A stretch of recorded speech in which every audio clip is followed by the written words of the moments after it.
Well, thank you for joining us. I'm glad to hear and learning about taking and showing good photos so we can be look welcoming.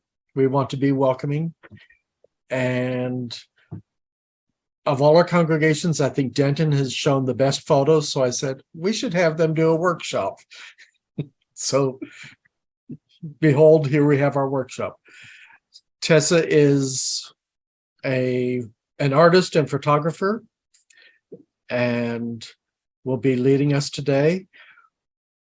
And this is for both people taking photos and for selecting and even cropping photos to use.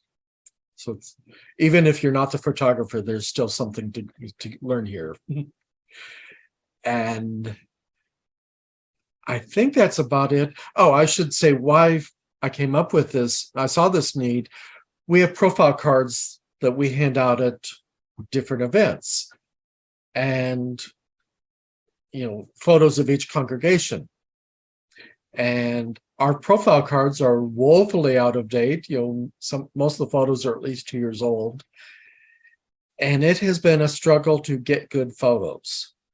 I have seen photos, I go scour the church's Facebook page and I see the backs of people's heads, only the backs of people's heads. One church sent me 3 photos for from a party. Yeah, the photos were people at the buffet line in profile filling their plates of food. No, I want to see smiling faces. Well, they could have been smiling while they were filling their faces. Yes, well, I'd want to see those smiling faces. Or even there are ways of doing it with the backs of people's heads, particularly if it's kids. And Tessa, I think you're going to talk about this some.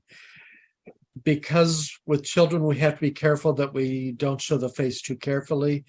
There's a way of doing the face in profile or the back of the kid's head, but they're obviously engaged in doing something that they're having fun with.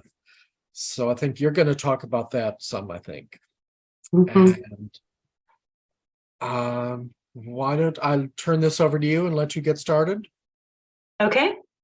And there will be time for questions, of course, and we're going to even do a little practice. That's right.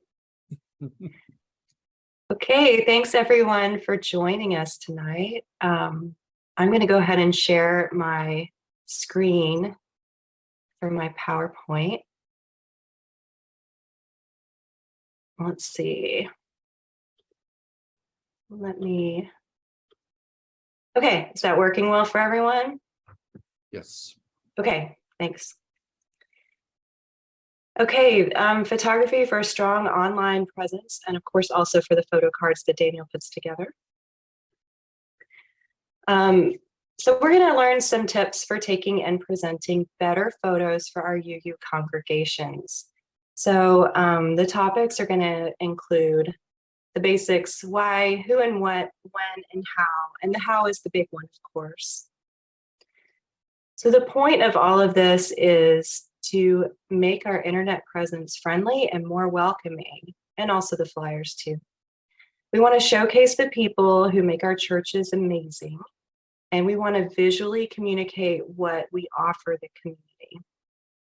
A lot of times you ask people why they come to church and they'll say community. When we've polled people, that's been the buzzword, community. And so by getting good pictures, you show that sense of community. So the who, the smiling faces of our members. You want to get a cross-section of different kinds of people, all ages, races, genders, etc. Both leaders and attendees. I think it's really important to have photos of the leadership so that people who are new know who they can go to when they have questions. And what are we photographing? The spaces where our work happens so that people feel a sense of familiarity when they come in the building for the first time. A lot of people check out the church online before they ever walk through the doors. I think it's good to capture the little details that make the spaces special. And then you want to get those annual events and special ceremonies. The when, always take pictures. Throughout the year, during special events, like if you have, there's a photo here of, this is a Trans Day of Visibility panel discussion. So that's a special event. Of course, we have our holiday annual event.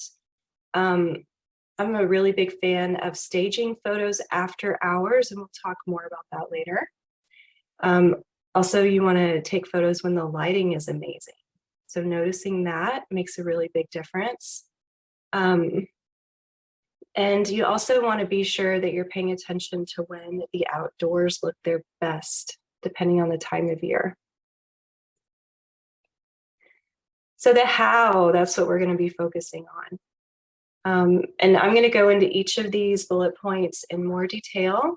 So you want to watch the light, intentionally make plans, especially when photographing children or at-risk people. You want to take multiple shots of a scene and edit them later. You want to mix action shots and pose scenes. You want to try different angles, including close-ups. You want to brighten them up, and it's really important to crop intentionally with strong composition. So one thing that I teach my students when they take a photography class is to watch the light. Like, it's great to know how to use your camera, and it's really important to get a good handle on that. But also a really big contributor to a great photo is good lighting. And so if you just pay attention, like even if you're like a passenger in a car, you can watch the light and look at golden hour and look how the light changes. So even if you're not taking pictures, just pay attention to how the light moves through a space or around a building or across someone's face. Outdoors, the light is generally going to be harsher midday when the sun is overhead. On an overcast day, it's going to be a little softer, but it is going to it's going to cause like sometimes squinting and that sort of thing. So sometimes we want people to face the sun so that they're not in shadow, but then they're squinting, and that's not the best way to capture them. So it's a better practice to turn people away from the sun, and then they'll get the light behind them. Find open shade. So porches are great for this, or near a building or under a large tree. But even with a tree, you get kind of speckled lighting sometimes. You really have to watch people's faces and see how the light hits them when you're under trees. And I'll have people move like 3 inches or so until they're in that sweet spot before I take a picture. When you're shooting indoors, you can use those windows to your advantage. If you don't have windows, and some churches just, they don't have that window light, and that's okay. You just want to be sure there's enough light happening in the room. And if you plan ahead, you can use a flash. And if the scene is backlit or it looks dark, you can usually lighten it later. So don't throw out a photo just because you think it's a little dark or the light is coming behind them. And I'll show you visual examples of these. So here we have a backlit image. The light, this is shot without any additional lighting. The light is coming from behind him completely. And then we have a group posed near a window. And then we have this open shade. So these mamas and their babies are standing under the porch. And so that gives a soft glow. It's very helpful to intentionally make plans, especially when you're photographing children or at-risk people.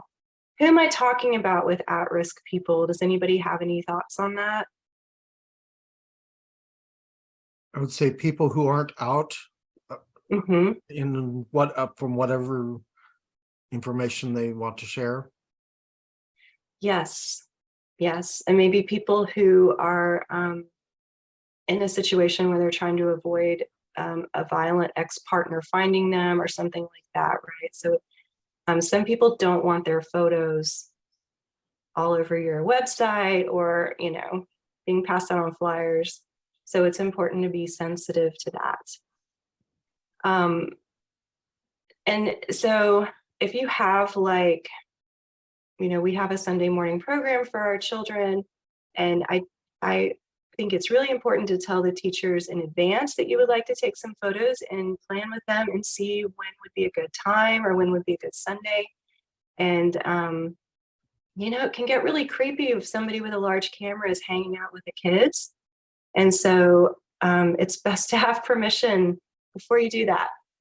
And make sure your background checked just to be sure that your church is doing best practices. And so if you're going to be photographing children or hanging out with them, it's just a good idea to be sure that, you know, the background check is clear and everybody's good.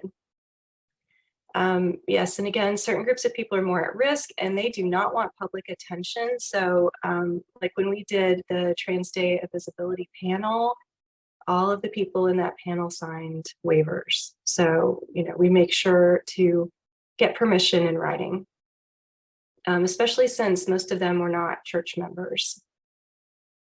So always ask permission.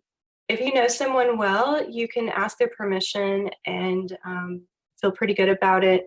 If you want to double check, you can send the photo through email and get that confirmation. And then if it ever comes up, you can say, well, I emailed you and you said it was fine, and you can look it up.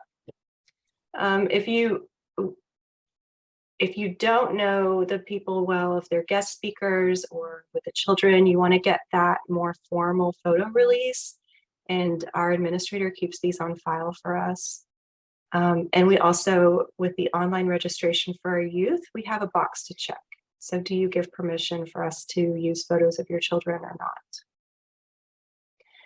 And I've also deferred to the teachers in the past. When I go out and photograph children, I'll send the photos to the teacher, our lead teacher, and say, are there any of these children who are not allowed for us, you know, it's not allowed for us to use their image?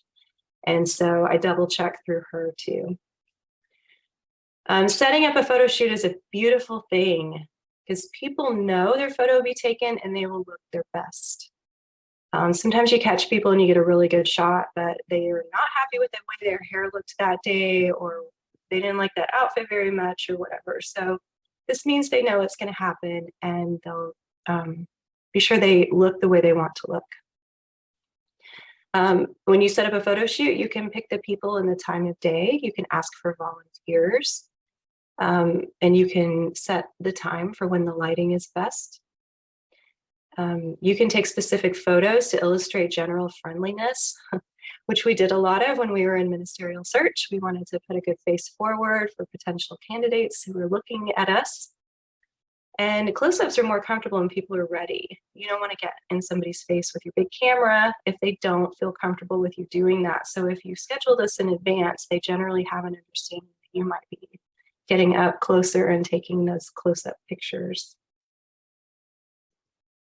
So here are some examples of photos that have been staged. So we wanted to show smiling, friendly faces and you know, the good lighting. These are all window lit. The one in the kitchen with the coffee mugs, we did have the overhead lights on. That room is darker.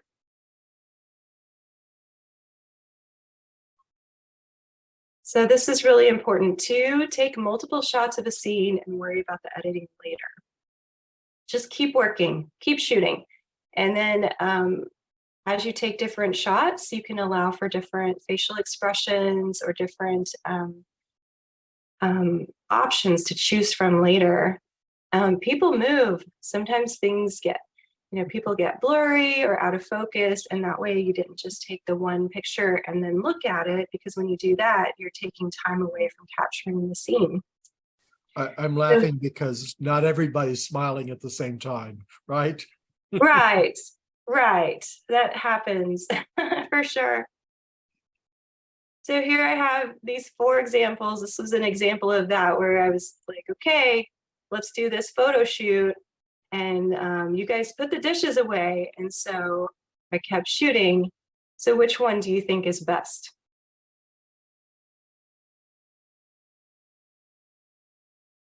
I like the top right because the guy is laughing. Oh, okay. Other ideas?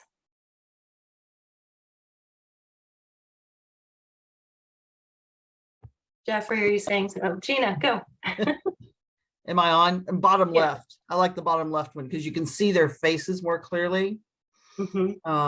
Definitely tell that there's action going on, but you can see their interaction and nothing's obscured. Agreed. Okay. And that's the one I chose too. And I think, Daniel, I think the one that you chose could be a contender if I hadn't cut off the other gentleman in the picture, right? So he's Yes. like, I cut his head off 3 times, right? And so then I chose the bottom one because I actually like didn't cut him off. But they're moving, I'm moving, and I finally realized like I need to back up. Like I'm too close to them and I can't get the whole scene. And I know Jake, and that was a total fake expression, but you don't know that, so that's okay. But yeah, you want to show the faces, right? And so when everybody's too turned away, you're not getting that. And then you want to try not to cut their heads off. It's just a little bonus when you don't do that. Okay, so here are some of the action shots. And I think it's great to mix up action shots with posed scenes because you don't want everybody looking posed. That could look a little fake, like nobody's really interacting. They're all just like making it up. So you get these sweet moments when you just hang out, especially with the kids, and watch them in action and they start working together and helping each other. But you have to take a lot of photos for action shots and then edit later.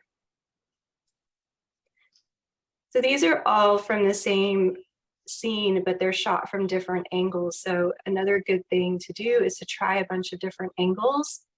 So the one on the left is like me standing and the table is showing some diagonals. And then the one in the center, you know, you're focusing on this child who's reading the Unitarian Universalism book. How awesome is that? And then on the right, top right, I kneeled down and got at their level to take that shot. And then the bottom right, that one is actually shot from the top of the playground structure. So I climbed up our little rock climbing wall and then looked down. I like all 4 of these. I could probably use all of them, maybe with some cropping, but I like them all. And I was talking about the backs of kids' heads, or this is still good because they're either in profile or the backs of the heads, but we can see they're engaged, they're close together, they're having fun. Yes. Yes. And if you didn't have permission for a few of them, then that would be great, right? Just to show the backs of their heads. And, you know, it's also, these are visually challenging because there's so much happening, there's so much color, there's so much texture. So it is, I think there are different places to put different images, right? Depending on what you're going for. Yes. Yes. So it's good to have a good variety. So it's also good to include close-ups. And so the one of extinguishing the chalice, that was a setup shot. And of course the portrait too, that was very intentional. But then the one on the right, that was a candid shot that was caught in the moment. And I love that they're wearing the same color.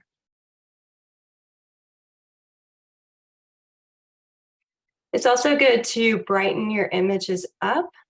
So this is one of those examples of a photo that's too dark because it's backlit. And the camera, when you use the light meter, it just wants to expose for the windows. And we have this issue a lot because like every shot you take in our sanctuary is backlit. unless it's at night. And then your camera wants to turn on a flash, and then you get that reflection in the window of the flash. So it's definitely more of a challenge. But I just take the photo, make sure I'm focusing in the right spot, because you don't want to focus on the background, which your camera wants to do sometimes too, and then brighten them up later.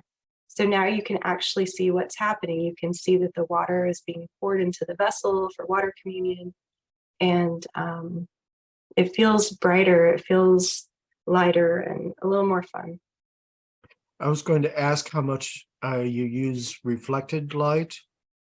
So if you were doing this more of a photo shoot, you could have panels behind you reflecting light at your subject. But I do, I think it was the first image in the slide, it was Amber and Max. That one has a reflector. So I back them up in this corner and add that reflector and just like bounce the light back on them. I had no idea you could do that much with this. Oh yeah. Okay. So cropping is really important. So a really important part of cropping is to know what your project is. Like what hole are you trying to fill, or what space are you needing to have a photo to fit into?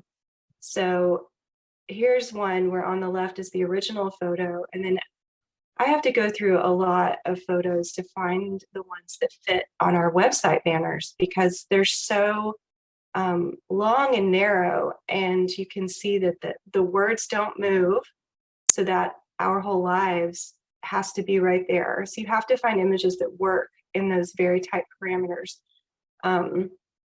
So with that in mind, you know, you can shoot intentionally for that, but it's really nice if you're doing this for a specific project to have the dimensions, so that when you crop it, you can make sure you're cropping it to fit in that perfect space.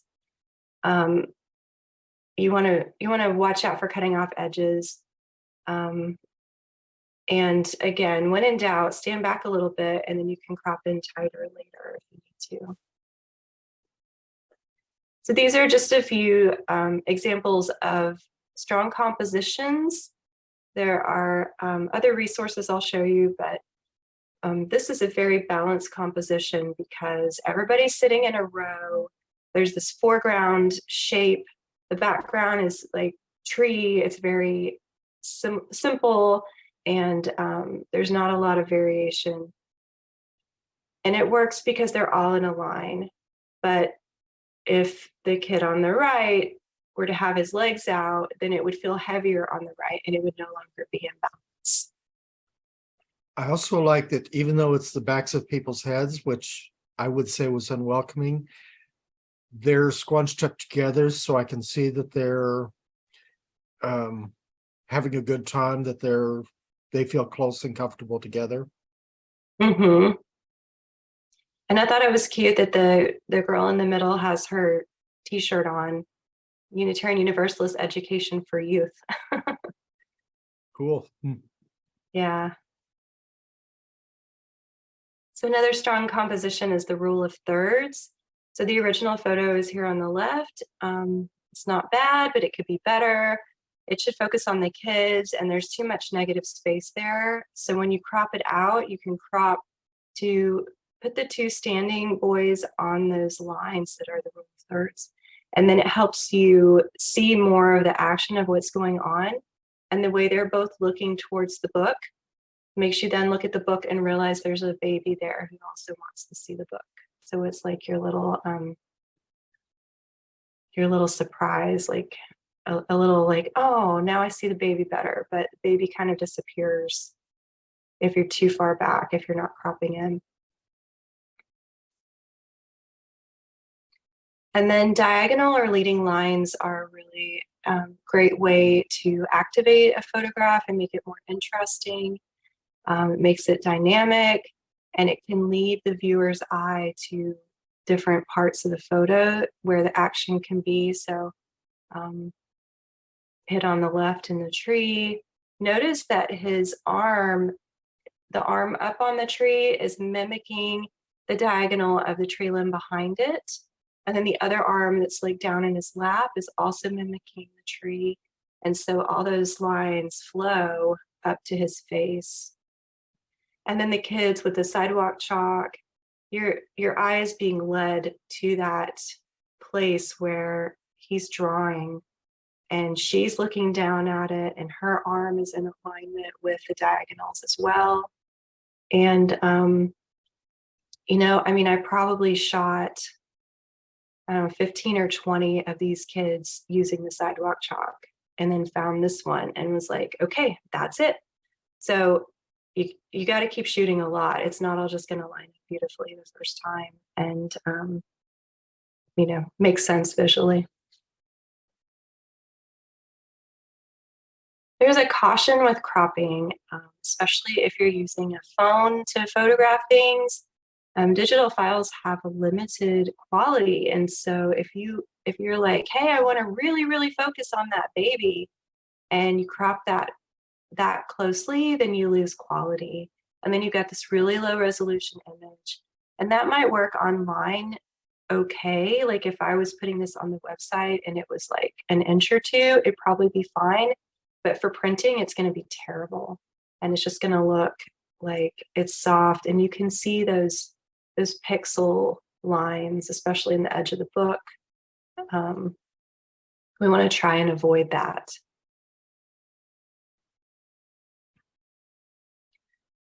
So now what do? You practice a lot, take a lot of photos. They're not all going to be winners, but they're digital, so just keep trying.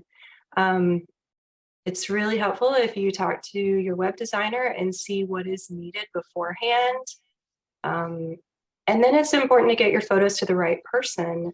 So we use a Google Drive that we put the photos in for the website, and then the person who is working on the website has a bunch of images to pull from. And then we'll label the photos with the event or people. So I'll say tree decoration or something like that for the holiday. And then we can like decide where those are going to go. It's also important to update things often. People come and go, the seasons change. You definitely want to think about, I was saying earlier about the right time of year. If you photograph your building and it's the dead of winter, it's going to represent a lot differently than if you do it in summer or spring. And people age, especially children. It's kind of funny seeing photos of kids when it was like 10 years ago, and they've changed a lot since then. So it's good to update things, and styles change. It's usually obvious if you're using old photos. And here I have this photo of Jeffrey, and he's speaking to our past interim minister. So you definitely want to take that off the website once you change to the next minister. So you want to represent your fellowship or church in the time that you're in. Keep it current. So I have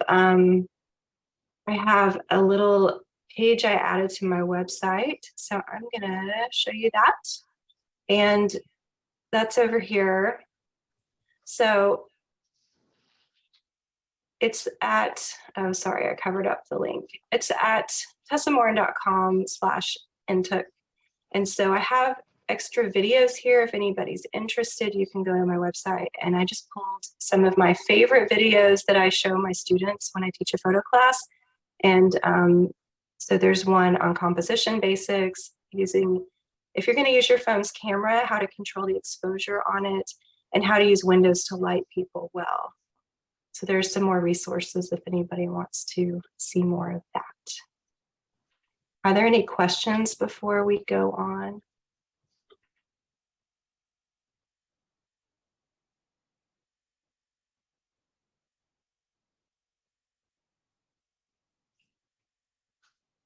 No?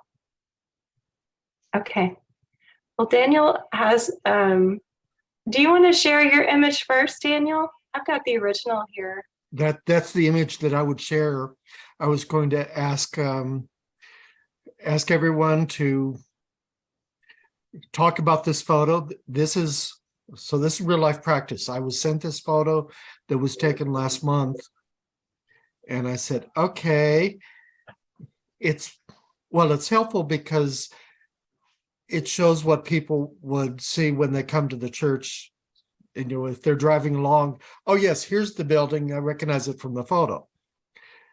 But it's got some work to do. So I guess I would ask people, talk about this photo. What would you do? What do you think about it?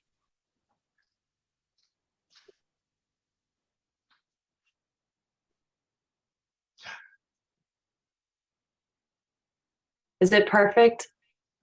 No. No? What would needs you do? fixing? I'd like to hear you. Is that the angle you see the church from, the street from, if that makes sense? Is that When you pull in the driveway, yes, you would see it at this angle. is that the view from the street though? That's the view street- from the drive entrance. The street runs parallel on the left, but when you turn in this drive, yes, your car could actually be pointing this direction. It's like a little circle drive drop off, right? Yes. Okay. That's not where I would park. No. No, but it's where you could drop off people, so it's sort of the main entrance. Or certainly it would be what you see from the street. On the left here, why did I do the screen share, Tessa? So it's a bigger photo, and this is Preston Road is the main drag. And people often will, the main parking is under the Y up here. So you would drive by, you would turn right, and you would pull in under here. But if you want to drop someone off, this is the main drop-off point. The sanctuary is in through here. The social hall also through here. But what would you do to fix this? Do you want to hear is what that I the- said when I did this? Go ahead, please. First of all, I said this concrete is taking up a big portion of the photo, and concrete is not interesting. So I would crop it like here. Second, this covered entry here, with being as dark as it is, looks like a cave and not that welcoming of a cave. And all this little railing stuff here gets distracting. It's clutter. But this just looks sort of, and this little cave up here, they both look sort of scary. So I would crop it there, and then the street, there's a lot of visual clutter over here too. Certainly the drain is not interesting, right? But even the church sign, even though it's a lighted sign, it's not interesting. You can't tell what it is, so it really doesn't add anything to the photo. So here is my cropped version.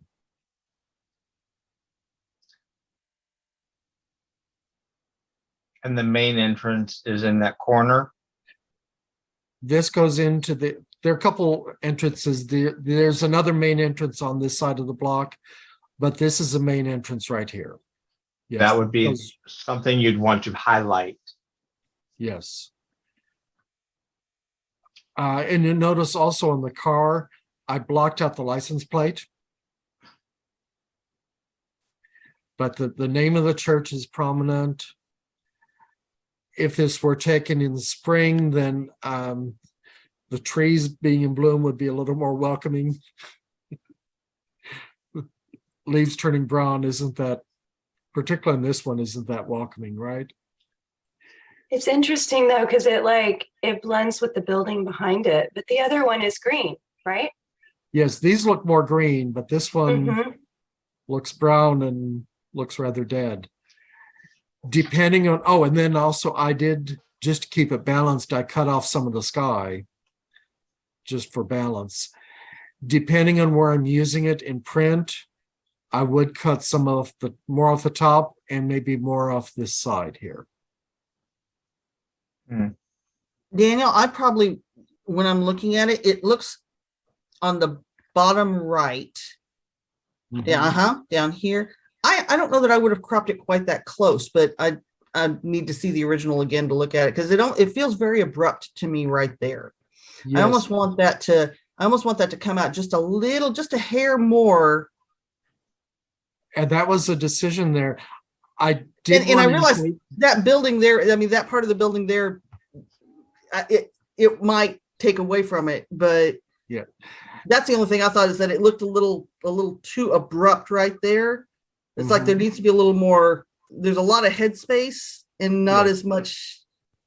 Does that make sense? Yes, and I actually wanted to include some of this, but the downspout and this thing were distracting. So I wanted to crop this, but I still, yes, I wanted to keep this part.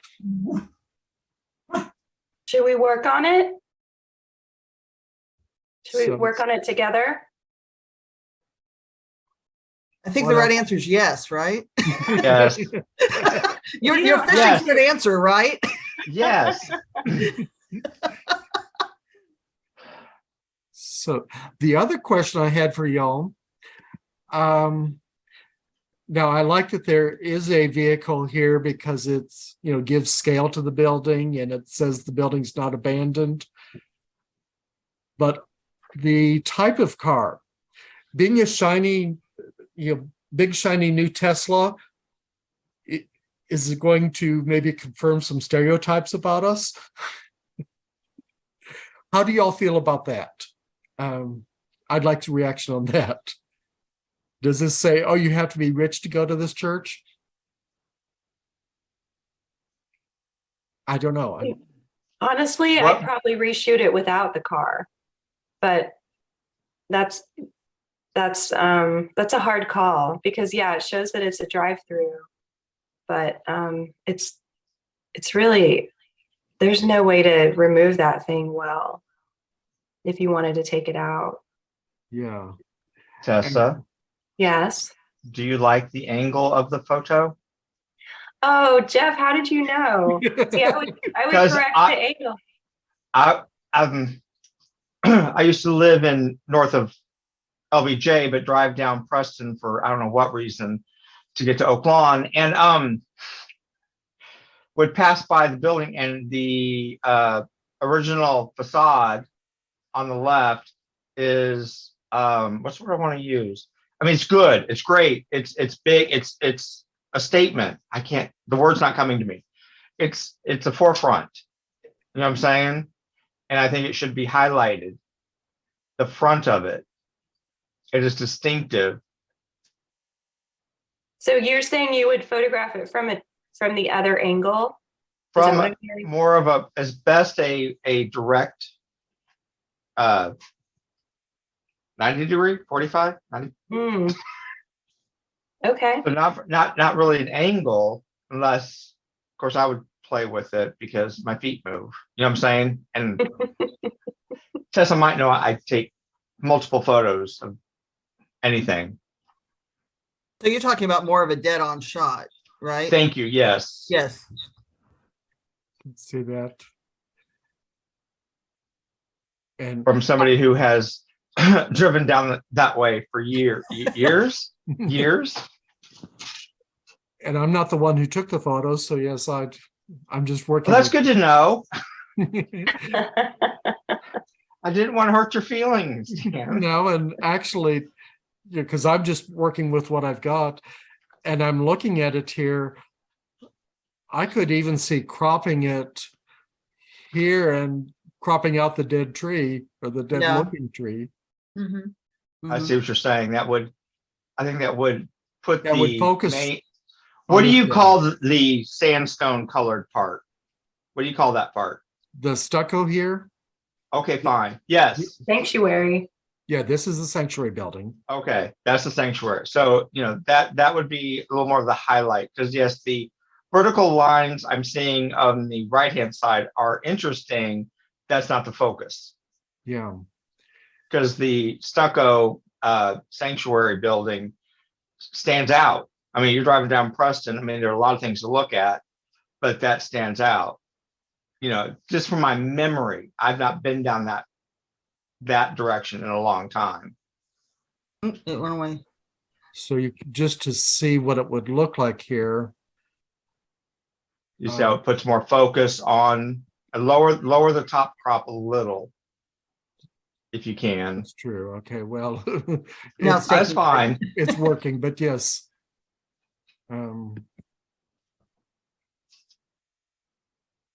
Okay, yes, I would crop the sky down a bit. Yeah. definitely. Right. But then now Now- this puts more focus on the sanctuary building. You're right. Yeah, yes. And the entrances or entrance. Does the black car, I'm using my phone instead of a laptop. Does the black car scream the word Tesla or the Tesla emblem? No. No. Okay, those so are the there s- we don't, so I don't see it as a Tesla. Yes, it's a car. I can't even see how many I can't. Maybe y'all can see how many doors it actually has. Is it a Not for four-door? sure. Right, exactly my point. It's just a black car. Is it Yeah, a little shiny? Yes. Good. Could I'm I glad to al- hear that. Yes. So that's what I'm trying to say. It's just a car. You know, it's a car. It's just a black car. That's Mm-hmm. why, because you know it's a Tesla, but I wouldn't know it if you hadn't said so. That's good to hear. Because I drive a black car and, you know, it's a sedan. It's not fancy. I think with that crop, I think it'd be better without the car with that crop, because then it doesn't look, it almost looks cluttered with it this close in. Does that make sense? Yeah. So if the shot, if you took the shot again without the car, I'm sitting here pointing at it like you can see what I'm doing. Without the car, then there's more space there that doesn't take away from the name. Does that make sense? The name would pop a little more. Yeah. Because when I look at this, the first thing I see is the car. Mm-hmm. In fact, in spite of having this huge building here, the first thing I see is the car.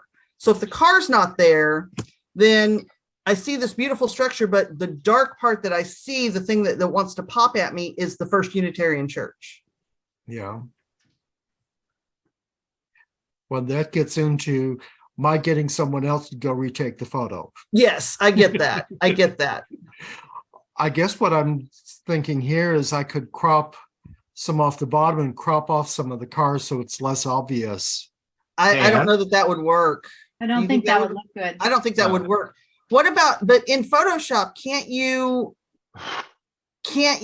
I don't remember which one it is. There's a way to, you'd have to be really slow with it, but yes, I don't think that crop would work there at all. But there's a way to patch it out, basically. Tessa, do you know what I'm talking about? Yes. So there's not really, I'll show you. Let me, It'd be hard to do, I know, but Dan, I'll show you in Lightroom. what is the goal for this picture? Where is it going? What is it needed Oh. for? Oh, you were paying attention. Good job, Jeff. Thank you. Well, the profile card that we hand out, say at Pride Fest, or if Denton has a booth at Jazz Fest, where we would set up and we'd have profile cards for each congregation. And if someone says, "Oh, I live in Dallas, where's the church in Dallas?" I could hand them this card, which would have information. And it would be used fairly small. It would not be a big photograph. Okay. And it's sort of that the purpose is so when they're driving along, oh, I know the church is up here somewhere. I'm almost there. Oh, here it is. I recognize it from the picture. Right. So most people who have smartphones would probably use their map app to access the location and Yes. use the directions thereof to get to your location. So like this afternoon, I went to an urgent care I've been to before, but I'm glad I was using my map app because I would have turned down the wrong street. Oh, yes. Just my brain said it's on this street, but the map said it's on this street. So I said, okie dokie. But I understand there are some people that don't have smartphones. Or even if But they that's what- do, this would be a reinforcement of that. But right, but that's why I wanted you to focus. I would love a photo more focused on the sanctuary building. Because I have memory of that from, see, I'm 56, so we moved here when I was 15, so from way back then, in 1981 or so, I do remember it. It's an interesting building. Changed. It's changed, yes, I know, It- but the white stucco is prominent on Preston, yes. is it not? Yeah. Let's start by straightening it up a little bit. And so I'm doing a vertical tilt on it. See that? Oh, Just yes. to kind of get it Oh, yes. a little more upright. And then I'm And gonna, You have those constrain tools, that I crop. don't. yeah, I know. And you definitely don't want to do that on people, right? Because then you're working with Yes. faces. On a building, it works well. Yeah. That So that would improves be it the first thing to me. And so then much. the second thing would be to brighten the shadows, because I actually kind of like the stuff to the side a little bit. That's my personal thing, but you can To see the right. yeah.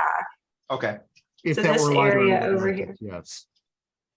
And then so maybe it's not such a dungeon, like Daniel was saying earlier, it just looks very dark and uninviting. So maybe if you do that, you don't have to go so tight with your crop. But then of course, you want to know if there's like a thing you're supposed to be doing this for and what are the dimensions, because you can set that intentionally. But just cropping out a little bit like this, and I can stop whenever just to give you an idea. But and we can cut in more, but I wanted to show you if I try and erase this car. So the biggest problem with erasing this car is that there's nothing to pull from. Like these smart programs are going to need, there's this very important junction right here of where building hits ground on the corner. So there's not a space to sample that from. So they have these smart tools, and you can ask it to remove this object. So it does okay. It's not terrible, but it's definitely kind of awkward, right? Because it's having to invent this corner. And it did pretty well, actually. It did. It did.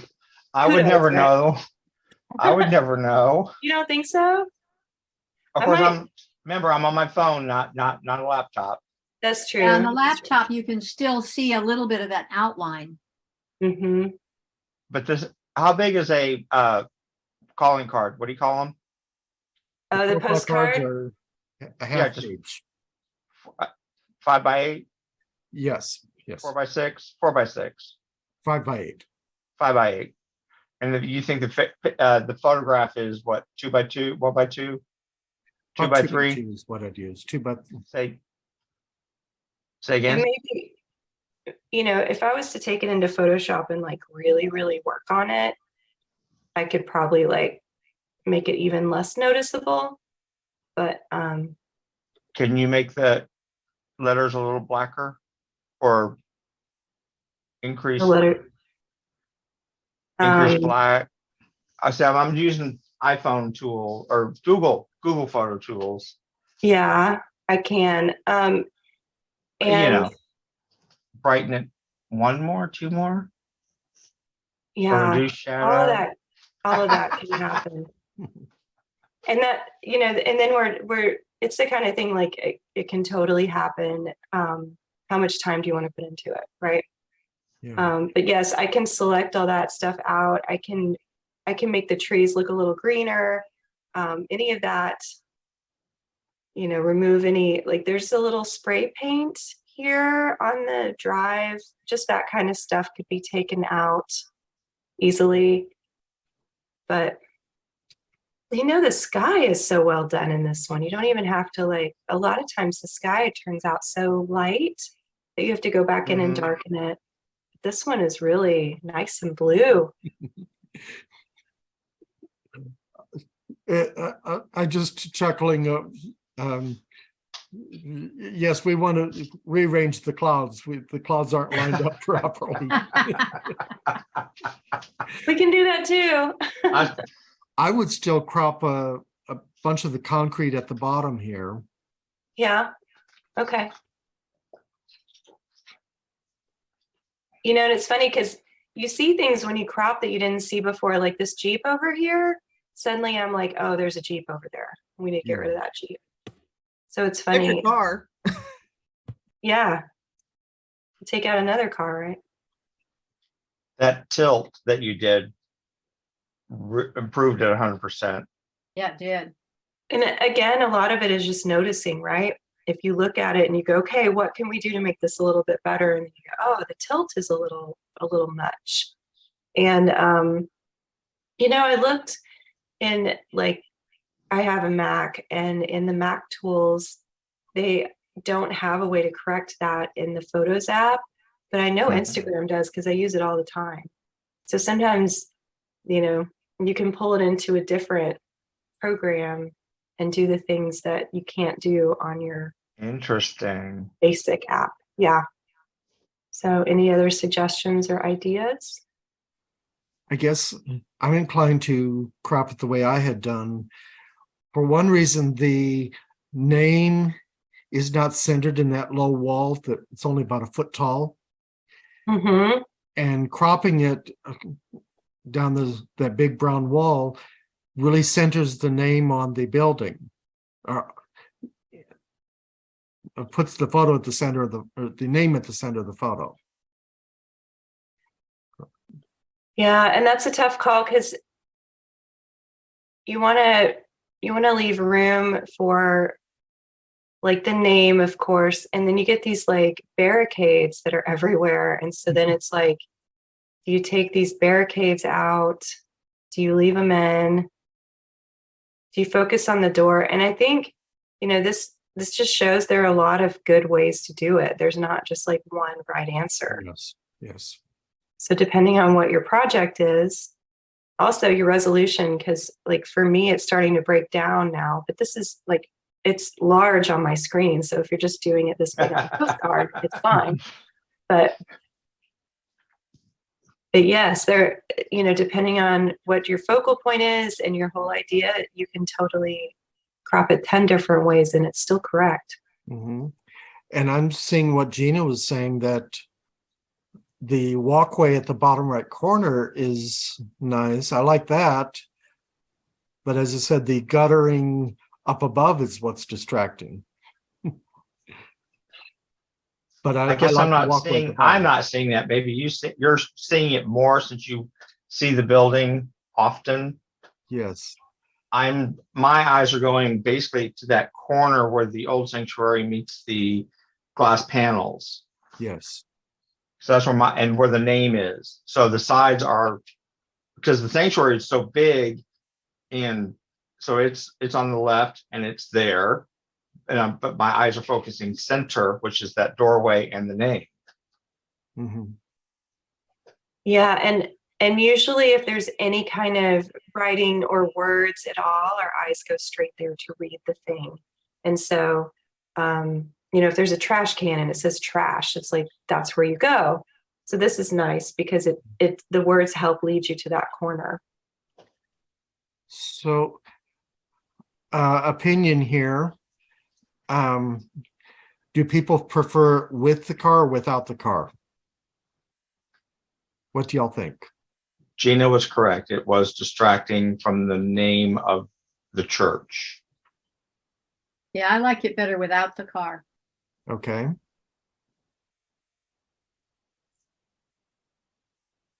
Now, So if if you I have were- a couple people on bicycles, that could be interesting to add. Yes. There you go. Absolutely. Composition. Well, that adds scale, that adds personal, humanity. It doesn't feel like the buildings that. Well, and the other thing is if you're going to stage it, I'd have somebody opening that door. Yes, Oh, Yeah. I like that. I'd have people going in that door. I agree with everybody, all of this. Yes. Because I was- you I don't was know also- that that's the main entrance. Right. I was thinking Yes. that, and I was thinking maybe having someone in like a brightly colored shirt or whatever sitting on the wall by the name. Yeah. Draw some more attention to that. I think all of these are good ideas.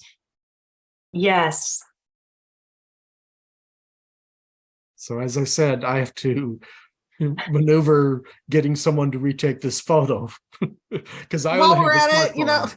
while we're at it, let's have a rainbow unicorn flying across the sky at the top and Okay, sprinkles. I don't know. so Glitter. Gina, will you bring that Glitter. in for us, please? Can you arrange that? I'll work on that. I'll work on that. Awesome. Yeah, But the that picture that we were shown has definitely been improved. Yes. So, and you see too, what I work with when I'm sent photos like this, that I have what I have to work with. mm-hmm. Absolutely. And some beautiful photos don't make the cut because they don't fit the spaces, right? Yes. Or they don't fit with the group, because when you're doing like a postcard, it needs to all go together. So if you have one that's like really dark, it just doesn't fit with the other ones, and you have to keep looking.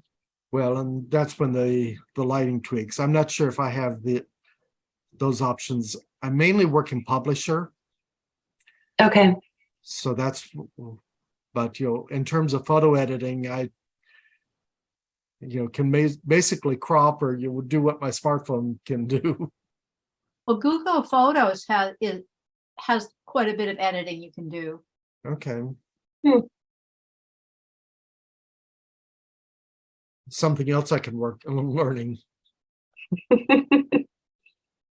Well, you can send them to me if you have anything you need done, a little something that needs a fancy program. I'll be happy to Okay. work on it. Well, or maybe what we did to this photo, if you'd like to send it to me. Sure. Like Let taking me the car off. improve it. Sure. Yeah. Taking the car out. But yes, I love the ideas of some people on bicycles and somebody opening the door. Yes. Mm-hmm. Different angles. Yeah, that'd be great.